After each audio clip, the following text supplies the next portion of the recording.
Welcome to today's webinar. The topic today is analysis of air-supported hull in RFEM 6. My name is Andreas Hörold. I'm responsible for marketing and PR in the company Dlubal Software. For instance, the German and English webinars, the technical content of the website, newsletters, customer projects, and so on. I will be the moderator today, and I will answer your questions together with Niklas Wanke. My colleague Clemens Gutmann will be the presenter. He is responsible for the add-on form finding as well as the program RWind, and he works also in the customer support team. Niklas Wanke works also in the customer support team, and he's responsible for the development of the add-on steel design. Okay, I say something how you can ask questions, at least for the attendees who participate the first time. First, I switch off my webcam that you can see the full screen. If you have a question, just press the button with the question mark, enter your question in that field, press send, and we will receive your question and we will answer you. The other way is to watch the entire webinar and then email your questions to info@dlubal.com. Okay, that's at the moment all from my side. I hand over to Clemens. Clemens, it's your turn. Yeah, thank you, Andreas, for the introductory words. I also want to welcome you to today's webinar. Today we are looking at a air-supported hull structure and talking about three main chapters today. First, I'm going to talk about the modeling. Second, how to define the construction stages, as well as the loading, especially our form finding loads. And then in the last chapter, we are looking at the structural analysis results, and I'm going to talk a little bit about possible design ways. So let's jump right in to the program. We are going to create a new file. I'm going to name it air supported. No, that's not correct. Supported hull. And today we are using all of the main objects as well as the construction stage analysis and the form finding add-on. And for the design later, I want to use the stress strain analysis. The standards are fine. I'm deactivating the member representatives as I don't need them today. And we can begin by defining our materials. First of all, our membrane material is going to be a PVC membrane type 2. Then we need for the air, dry air as gas. And last but not least, cable, using the fuzzer cables today. Okay. Then we need a cross-section for the cable members. And since we get that once in a while in the support channel, we have our according cables that come, for example, this is the material that I picked. So I have several, manufacturer cable diameters, but maybe I want to use a different use a different diameter, or have another manufacturer that is not inside our database. So you can do that by using the parametric option round bar. But here you have to consider something. Since the cable is made out of several strands, and between the strands there are holes, you have to consider this, and this is called the filling factor. So you can do that by, in my case, the filling factor is 75%, and since the diameter is with a power of 2 inside of the calculation of the area, you have to draw the root here and multiply that with the original diameter, from the cable. And since the formula expects here meter, I'm going to specify that I'm millimeter. I want to, this 10 is a millimeter unit. And then you can see that result of the equivalent area, like the actual area that is pure metal without any holes, is 8.7 millimeters. And yeah, like this, you can create your own cable with the diameter that you like. And we need a thickness for our membrane material. And since the material that we're using is of type fabric, the thickness is automatically set to 1 millimeter, as we are not using a stress-based approach, but rather a force-based approach inside the membrane design. And I'm going to explain to you later where this is interesting. Okay, then we can start with our modeling process.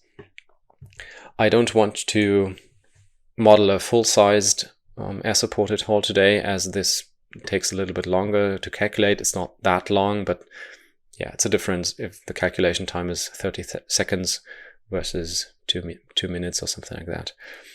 So my hull is going to have membrane 10 meters in width and 6 meters in the other direction. Then we have I want to place cable members on top of that membrane, and to achieve that, the membrane has to be flat. I also could create some geometry in a CAD program and import that as a DXF file or something like that into the program, but I want to do everything today in RFEM 6. So to be able to model this, the surface has to be flat, and then I have the issue that I need to create the volume for the gas, and since the gas cannot be between two surfaces that have zero distance between one another, I have to extrude this a little bit, let's say, into the soil by a little value, and I'm doing that by extruding the surface into a solid, and I'm giving that solid a thickness of 5 centimeters. Then I'm using dry air as a material, and then I'm not creating the surfaces of type without thickness, as I want to use different stiffness types for the boundary surfaces. Okay, that looks good. We then have to change the solid type, not standard but gas, since we're using a gas. And then we have to assign the initial conditions of that gas. And I want to use the atmospheric pressure, which is 1 bar, as well as 23 degrees as a starting point. Further, I want to use these boundary surfaces with the stiffness type rigid and assign some support to it, rigid support. So yeah, you have like a bowl that is made out of rigid surfaces, and then you have on top the membrane surface.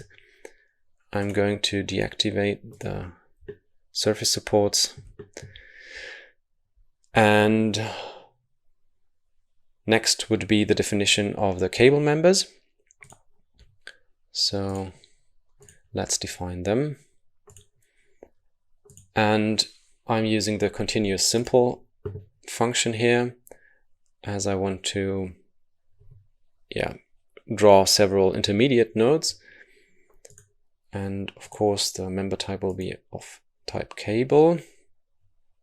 The rest is okay, and then I'm drawing in a 45. Oh, sorry, made a mistake. Okay, 45-degree angle. Here, those cables. And I'm setting those intermediate points as I want the members to properly connect when creating the grid structure. Because in reality, you'd also have like a connection element between the cables that, to prevent during the inflating process on the construction site, that the cables dislocate from their proper location.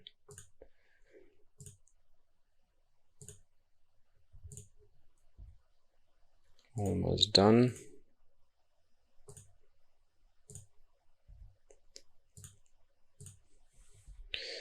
All right. Then let's select those cables and deselect the surface.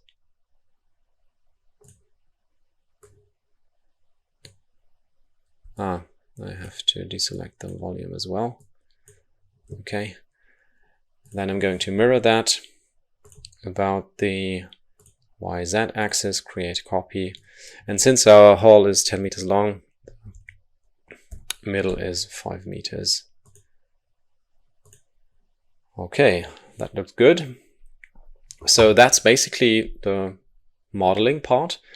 Now on to the construction stages and the loading. I'm going to create several construction stages. First, the form finding number 1. And then a second form finding, number 2. Because I want to use a staged form finding today, I want to do 2 steps within my form finding process. And with the construction stages add-on, I'm able to do that. And then we are having a third one that is going just for the design and the combinatorics later. So in the first construction stage, I want to consider all the members as well as all the surfaces. The solids I'm going to activate later in the form finding number 2 construction stage, as I first want to create the shape of the membrane and the cables, and then activate the gas volume and create the inner overpressure for the final form finding. All right. Then we need according load cases. So my first load case will be also form finding 1.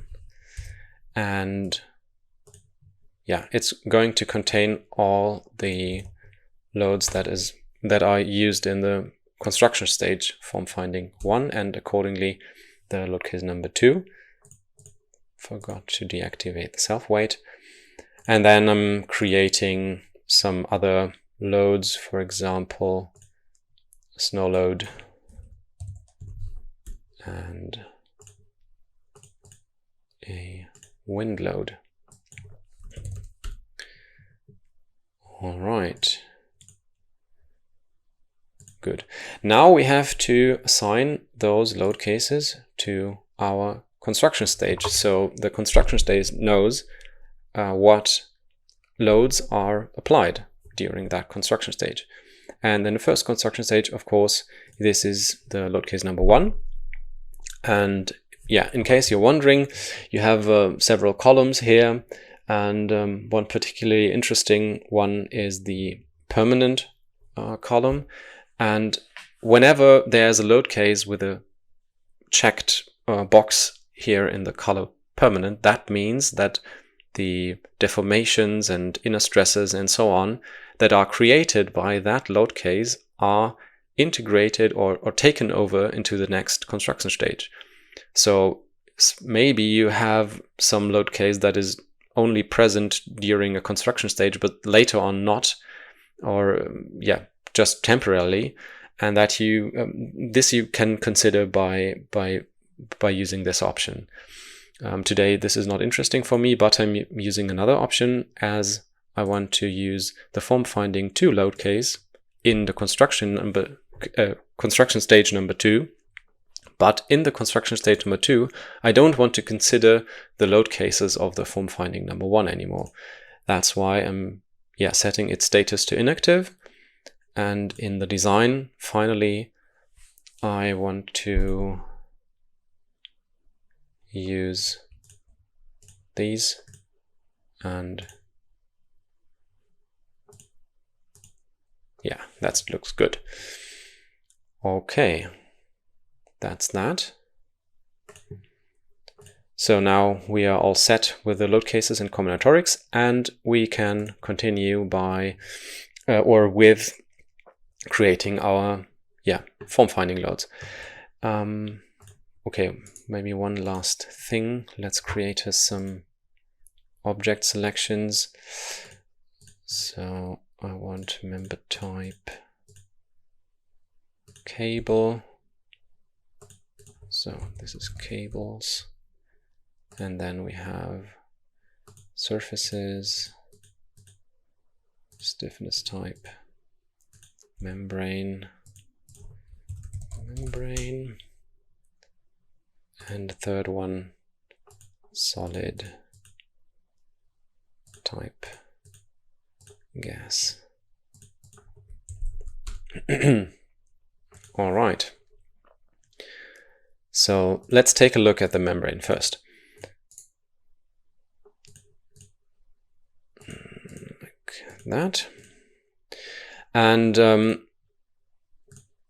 we have several options with our form finding loads. So if you select here load type form finding, you have different parameters that you can set. First of all, there are 2 calculation methods. First the standard one, and then the projection one, which is specifically for those cone-shaped membranes. But since we don't have that today, I'm not going to use that. Further, you have different definition types. Force and stress option that is commonly used, but also a geometrical option, the sag. And with the sag, you define a scaling factor in the warp and weft direction, as well as the size of the sag. And I want to have a sag of 2 meters, so it's more a hall for kids than adults. But with a bigger structure, you can of course create a bigger sag then. And then you have, or you can decide what the sag is, like the measurement is related to. So you can use the base, which are the boundary lines of the surface. You can use a coordinate system, whether this is the global coordinate system or a local one or a custom user-defined one. And the last option is to use another surface. So this is maybe for air cushions where you have several layers of foil and you want to use another foil surface as a reference to create a certain distance between 2 foil surfaces. I'm using the base option today as this is fine for me, and then I hit apply. So this should now it's visible. And since I only created a geometrical boundary condition for the form finding solver doesn't know, okay, shall I go up or go down? Because it's like the sag could be in the positive or negative z direction. That's why I'm going to define another surface load, and this is just going to be of type force in the local z direction minus 0.1 kilonewton per square meter, and I'm going to assign this as well to the surface. Okay, so I defined that the surface should go up. And let's calculate this and let's see what happens.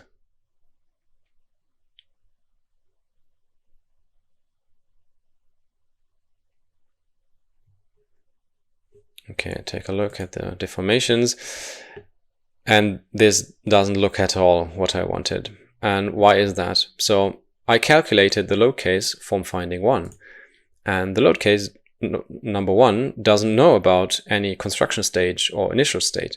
The construction stage knows that the load case number 1 is assigned to the construction stage number 1, but the other way around, yeah, the load case doesn't know that it belongs to that construction stage. And if we calculate the construction stage instead, we are going to see, yeah, more likely a result that we want. Okay, that's better, but still not good. So let's take a look. So why is that happening? So we defined a form finding load for the membrane, but forgot to assign a form finding load to the cables. So the cables stay put, they deflect a little bit, but yeah, not nearly as far as we wanted. And that's why I'm going to assign a new member load, also of type form finding. And I have the same, or basically the same options for the members than I had for the surfaces. So I have a force option and I have geometrical options. And I want to use, since I already assigned a geometrical form finding boundary condition for the surface, I'm using instead of form finding type force for the members. And I want to have a very small force inside the cables, just that they are under tension. And I'm going to assign those to all cable members.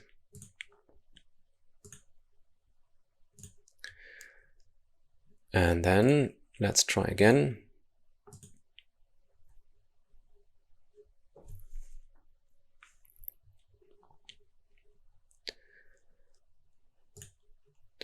And now we are getting in the direction where I want to go.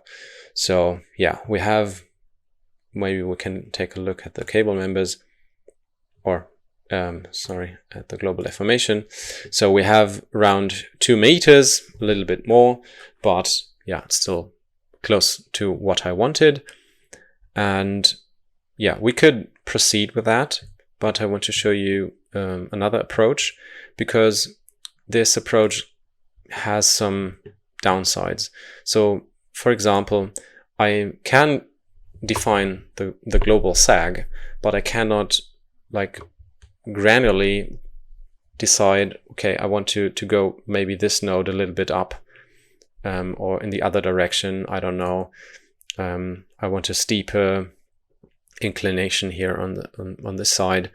This is not possible by doing this rough definition of form finding loads. Furthermore, I have here near the edge, I have curvature that is switching from one direction to the other direction, and I want to avoid that. That's why I'm going to remodel something, some part of the structure for my second approach. And therefore, first of all, I'm going to create some member sets, and I want to use a different approach. I want to assign the geometrical boundary conditions of my form finding now to the cable members, because then I can tell a group of cable members, okay, I want to have this height in this position and another height in the other position. And that gives me a more granular option to assign local my boundary conditions in a more refined way. Okay, so I'm selecting all my members and creating a member set, and whenever you used an option, you can reuse that option quickly by pressing the enter button. You can see that when you go into the context menu. So what I'm going to do is just select all the members and hit enter 2 times. And that way I'm quicker than searching through the context menu levels.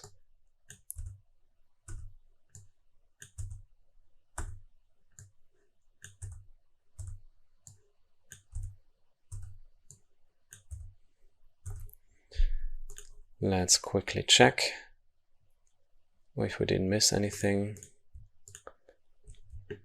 Yeah, that looks good. And the next step would be to assign the, let's delete first our loads,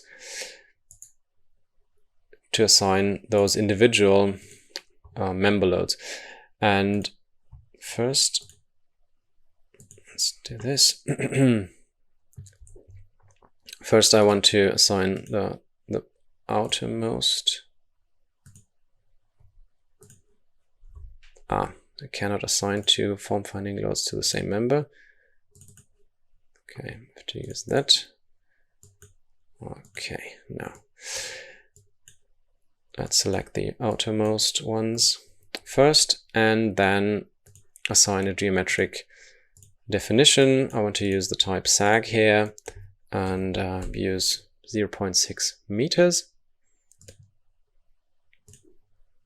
And then we can continue to the member set loads.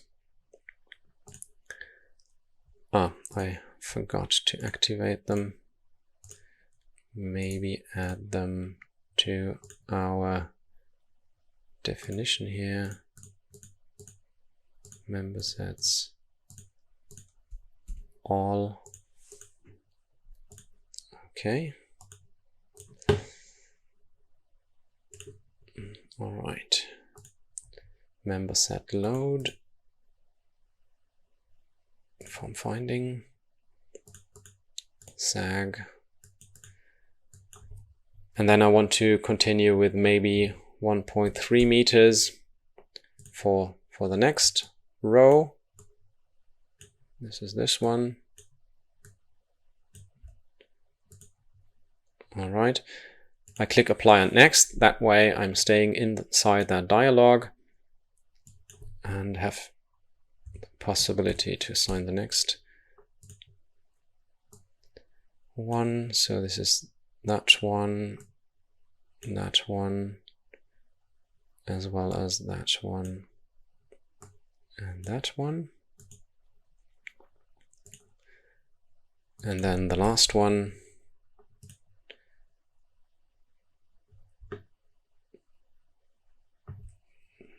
That one. I think I made a mistake. Maybe go one step back.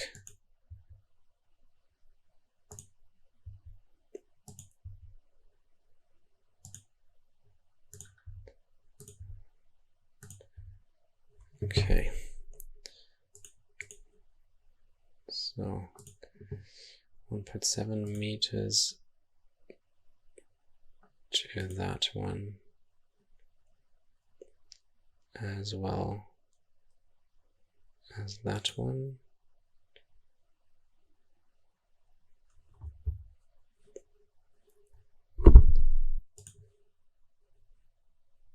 That one and that one. All right. Now the last ones here in the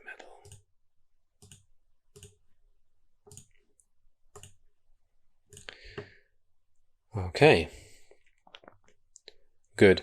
And again, we need direction for the geometrical boundary conditions, and that's why I'm creating a new surface load, or the old one, and I'm assigning it to surface number 1. And let's try that.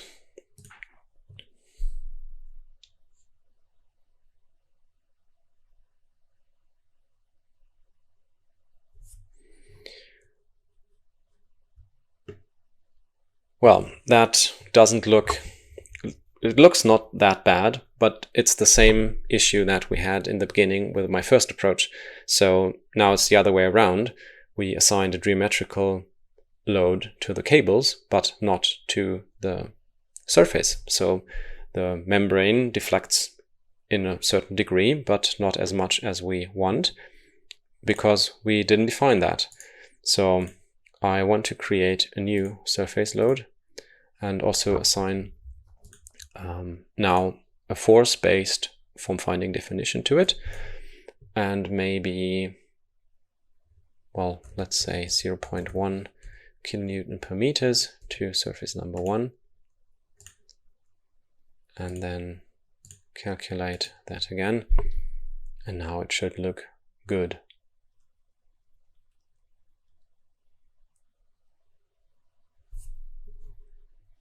All right. Yeah, so the shape is different than the first approach, and yeah, you have now all the options to go into detail to create the shape that you want. One thing that I want to address now are the corners. They are still a little bit ugly, and the first thing would be to increase the mesh or decrease the mesh size, as it's quite rough, and try that again. Then I'm using 0.2 meters, run the calculation again.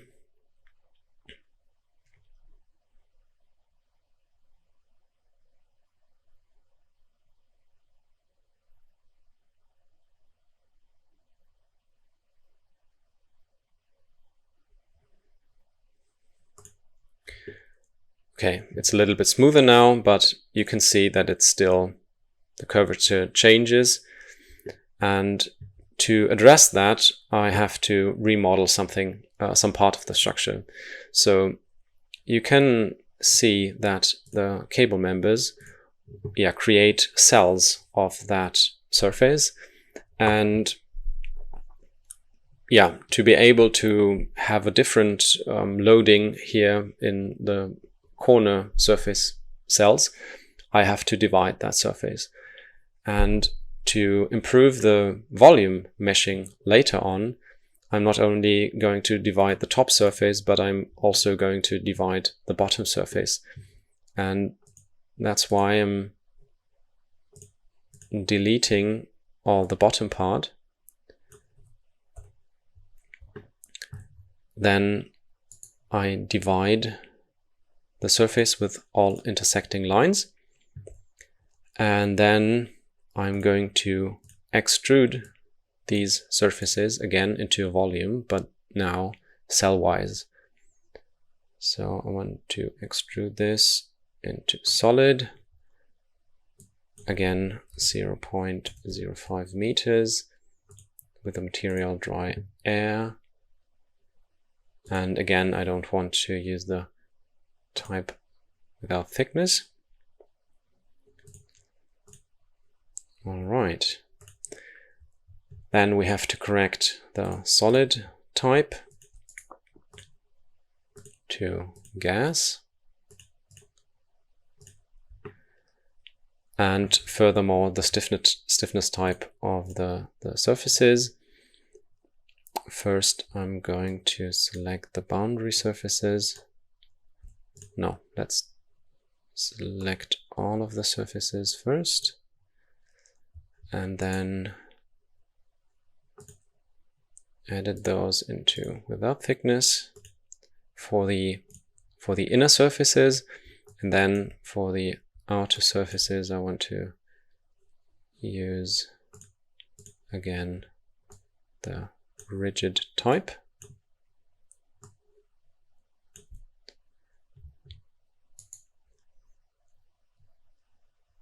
Edit rigid with the support. All right. And now what I want to do as well is to change the local direction of the surfaces. So this will help to correctly apply the loads here in the corners. So what I'm going to do is to go to the wireframe and then select all the inner surfaces, edit And with the option specific axis, you can assign specific axis to the model, and we have a 45-degree angle. You can have different options. You can choose parallel to lines and so on, but this is fine for me. And now you can see that the local surface axes have rotated. Good. So now we can assign more of the form finding loads, or not more, but different ones. So let's go back to the membrane selection, and yeah. So maybe try and take those here and here, and well, let's try 0.3 for the corners. And additionally, I want to have different options, or different ratios for the form finding in those corner surfaces, and that's why I'm going to pick these loads.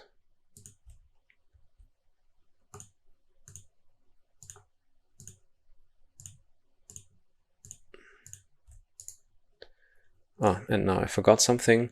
So since the rotation is like all in the same direction, the X and Y axes are different in the different corners.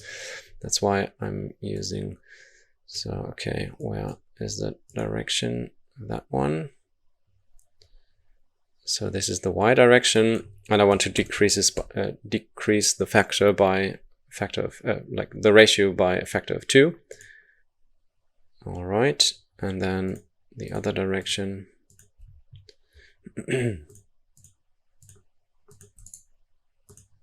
Headed surface, and now the X component. Good. Let's try that again.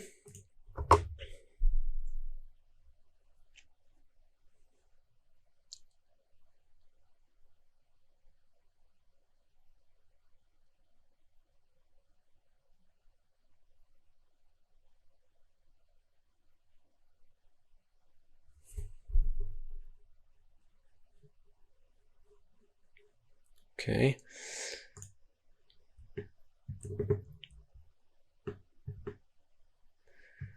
Okay, this might be a little bit strong, so yeah. I'm going to maybe decrease the value a little bit to, I don't know, half of it. So as you can see, this is like, there's no like fundamental best practice to it. So you have several parameters that you play around with, and you have to find the proper setting, and that on the other hand depends on the structure that you have, the loading that you have, the spacing of the cable members, and so on. So I'm giving you just an idea on how to do the general approach, but yeah, I think that looks fine now. Cool. The general approach, and then you have to adapt that, of course, to your project. All right, then let's continue to the second stage. And for the second stage, as I said in the beginning, I want to deactivate all the form finding loads that I had in the first stage, and I want solidly to have a solid load, and that solid load is going to be assigned to all the solids, which are 39. And I want the type gas, and I want a resulting overpressure of 200 Pascal, but yeah, currently the unit is bar. So I go into the options, and the red arrow shows me which is the current unit in the dialog that I'm in, or multiple if there are multiple, changing to that to Pascal, and then 200 Pascal. Okay. And then run the second stage. So now only the inner overpressure, and you can see that the deformation is quite small, only 0.8 millimeters, so it's keeping its shape as the membrane doesn't elongate any longer, and also the cable members do not elongate, they have their final shape, and now only an inner overpressure is applied, and yeah, ensures the integrity of the structure.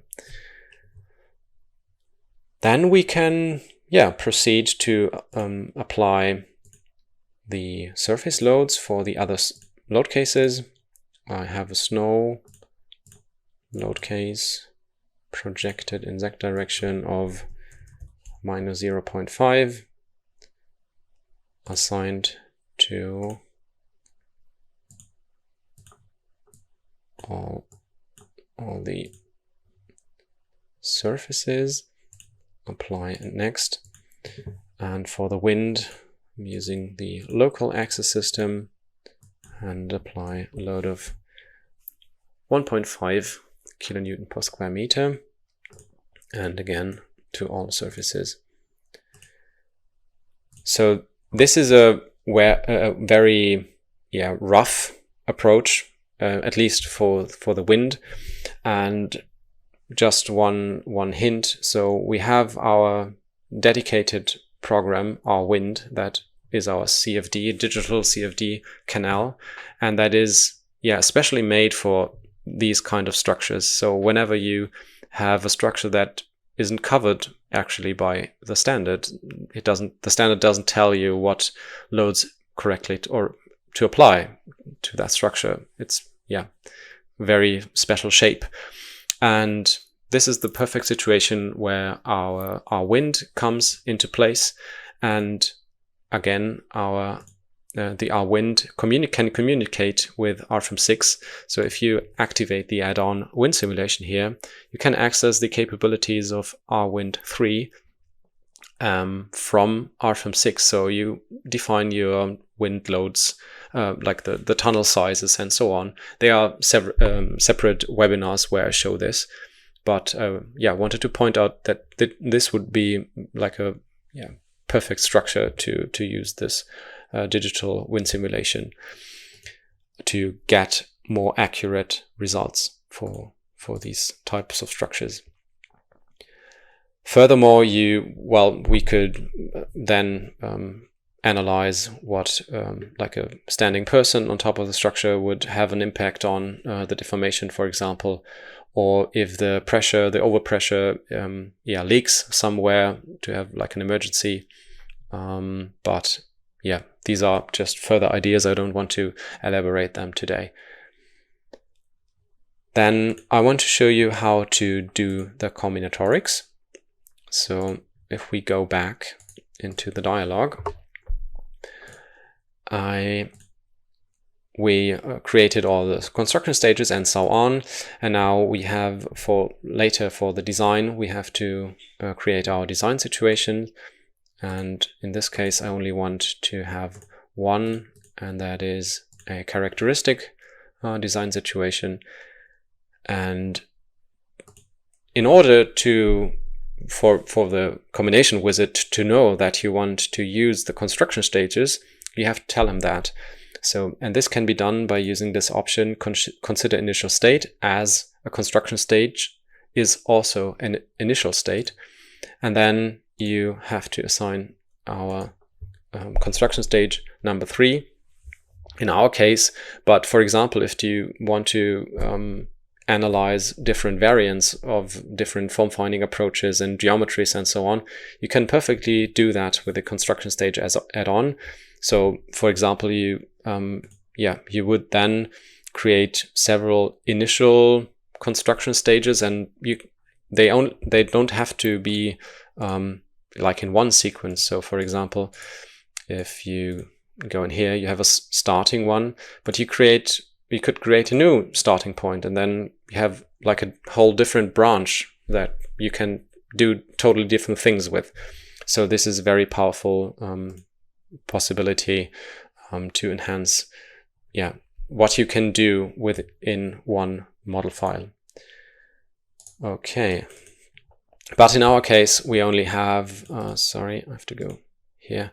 Initial state, we only want to use the construction stage number 2 for our combinatorics, as I don't want to analyze the happenings during the construction phase. But for example, if you want to, like, you have special load cases, or I don't know what you want to analyze during the erection of the hall, you could do that by creating or by adding other construction stages also as initial state, and the combination wizard will automatically create the combinatorics for you then. All right, that is that. And then let's take a look. And now you can see that the construction stages have automatically been assigned to, like, the previous construction stage is the initial state, and then you have the construction stage that is like the current one as a construction stage, and that one defines which objects are available or used during that load combination calculation. And now I want to deactivate the combination of snow and wind, as I have like no wind pressure but only wind suction, and there are several options to generally influence the combinatorics. The first one is here in the tab Actions, where I have several action types where I can tell, okay, inside one action category I want several or some load cases to combine and some others don't. Please have a look at our online manual for more detail into this. But since I don't want to combine load cases out of different actions, I cannot do that here. And that's why I'm going to the design situation. And here we have this option, consider inclusive, exclusive loads. And that's what I'm going to do. I want to say that whenever the snow load is in a load case, I don't want the in a load combination, sorry, I don't want the load case wind to be present as well. And this goes vice versa. So now I'm only having the form finding and the snow or the wind. And yeah, if you have like more load cases, these of course you can then have a more refined set of what are the inclusive and exclusive load cases. So but you have a powerful tool here to influence the combinatorics and to reduce the number of combinations that are automatically created. All right, I forgot something, as we don't want to calculate actually the results of the load cases, but rather use them as container for our loads. I deactivate those, and then I can go into the calculation of the whole structure.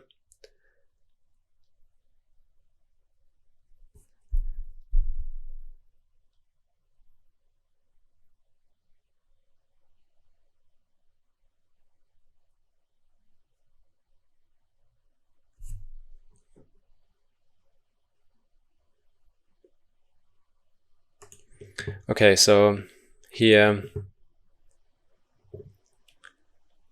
we have this problem with the checkout biometrics. So whenever you encounter this issue, you have, like, during the calculation, the mesh gets deformed in such a way that it's like misshaped and the solver cannot continue. So whenever you have this problem, it's a problem with the mesh, and that you have like very large deformations and so on. I don't want to bother you solving this case, so this would be maybe solved by creating here these to have a look at maybe how the mesh can be refined in at some point, or maybe the inner overpressure has to be increased or something like that. So in order to be able to continue, I'm going to edit those and just deactivate this load case for now.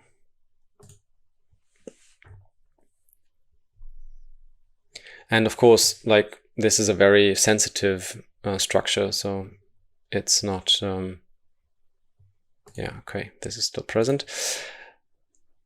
And yeah, last but not least, let's take a look at the results of maybe here load case number 4, the wind suction load case, load combination. And yeah, we have several options. You can choose what type of results you want to see. So whenever you have an initial state assigned to a load case or a load combination, you have this option whether you want to see the final results or you want the results minus the results of the initial state.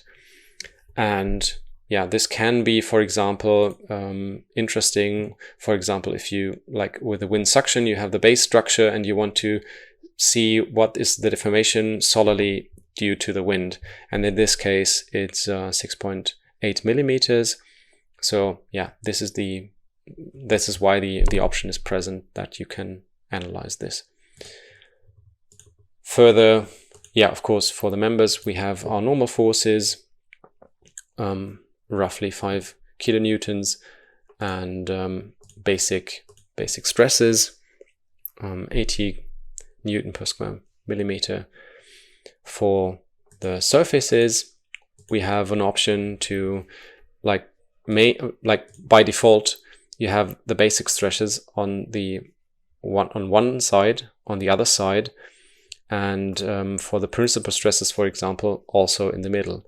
But if you check this box, you can see that the items available are reduced, and they are now corresponding to the option, to the setting that you picked here at the top.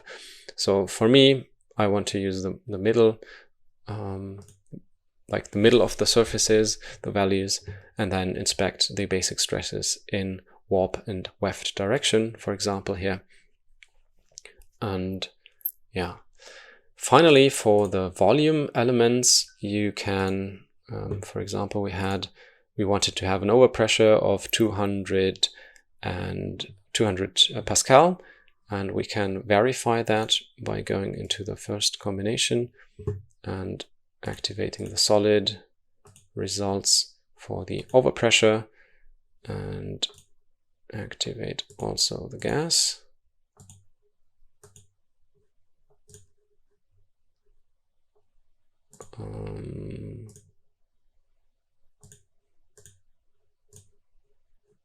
There's my results missing.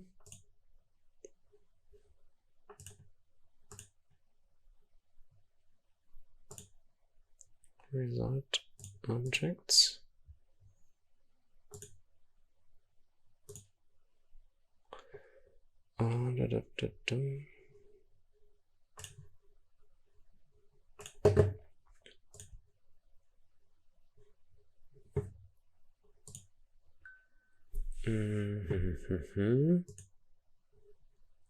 Why am I not seeing any results?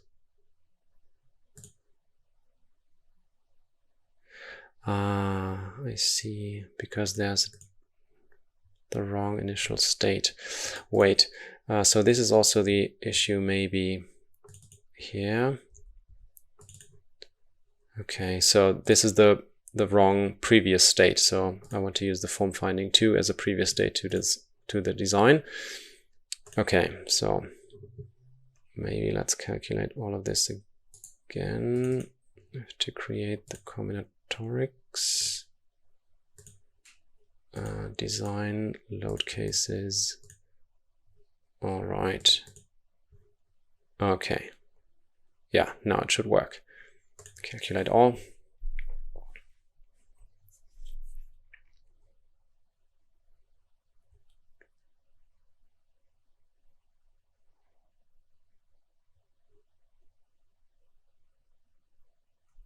Yeah, okay, now the error is gone.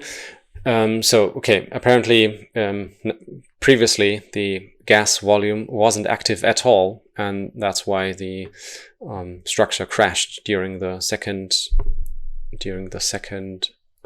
load combination.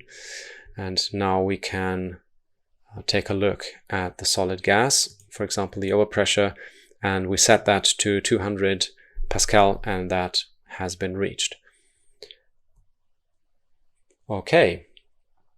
Then I want to briefly show you how to design the cable members, and I'm going to do that by creating a member configuration here. So I want to only use the normal stresses here, and usually cable members are designed by using like a limit force in kilonewtons, for example. But since this is not possible with the add-on stress strain analysis, it's no force analysis add-on, we have to pick user-defined here, and considering all the safety factors and so on, for my cable material, I have roughly around 1000 newtons per square millimeter. And and this is assigned to all the members. And then we can configure which elements I want to analyze, and I only want to analyze the cable members.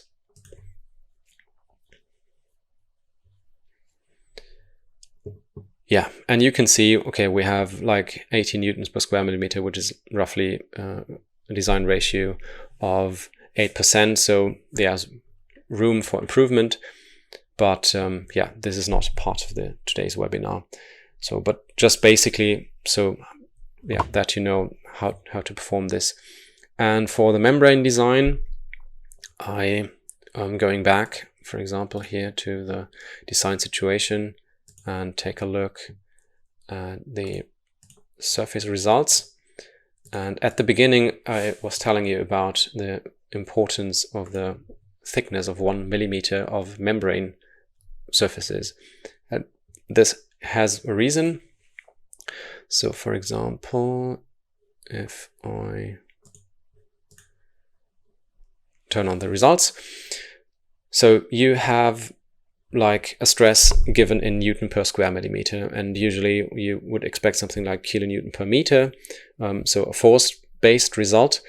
But this is not possible with a base program, but you have, like, if you know this, it's very easy to continue with the data at hand. So due to the fact that the surface is 1 millimeter thick, and that leads to Newton per square millimeter times millimeter is Newton per millimeter, and Newton per millimeter equals kilonewton per meter. So the value that you have in the display is like 1-to-1 the value that you want, kilonewton per meter. And that's good to know, I think.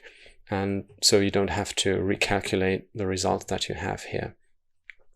So with this, according to the code, you have to consider several K factors to consider aging and load history or load duration and so on. So with the results given here in the design situation, or even split up into several design situations where I have snow load and wind load in a separate design situation, I would use those results and go into my custom Excel sheet and perform the design there. Yeah, well, this is everything I wanted to show you. I hope you enjoyed your time and learned something, and I hope my colleagues could answer all your questions. And if not, I'm going to address them later on via email. Thank you for listening, and I'm giving back to Andreas. Thank you, Clemens, for your nice presentation. Just an additional hint from my side, you can book our online courses for example, for RFEM 6, that's a course for beginners.